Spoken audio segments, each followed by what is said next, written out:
My fellow Singaporeans, I've just completed my introductory visit to ASEAN capitals, with the exception of Myanmar, which I hope to visit when the situation is more conducive. Why did I prioritize these visits? Because ASEAN is our immediate neighborhood. We have close bilateral ties with all its members, and it's in our shared interest to have a strong and united ASEAN. The world is going through profound changes. Geopolitical tensions are rising. But this is not the first time our region has faced uncertainty.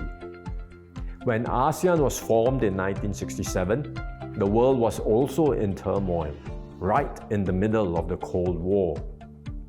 Our founding leaders knew we were better off facing challenges together rather than alone. As Mr. S. Rajaratnam, our first foreign minister, put it, if ASEAN does not hang together, we will hang separately. So we came together, respecting each other's sovereignty and focusing on mutually beneficial cooperation. That unity helped lay the foundations for peace and stability in our region. ASEAN has seen conflict before. We were once an arena for proxy wars by the major powers. We do not want that to happen again. Neither can we afford to have disputes divide us. Instead, we must work together to preserve peace and stability and to keep ASEAN open and inclusive.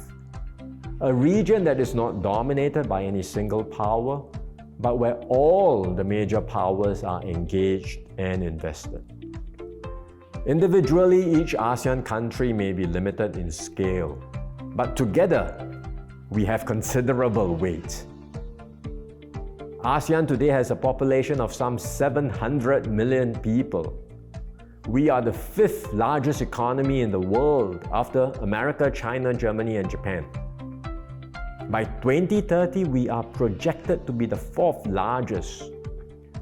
But we can still do much more to unlock our full potential.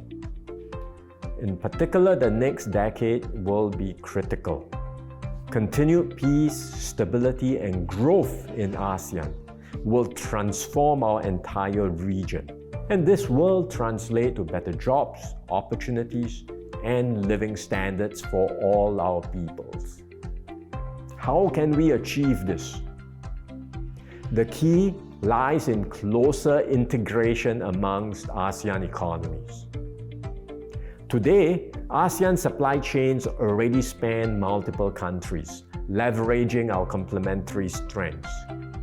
For example, cotton from the Philippines may be spun in Thai factories, dyed and sewn in Vietnam, and then exported to the world. This is the kind of cooperation we must strengthen.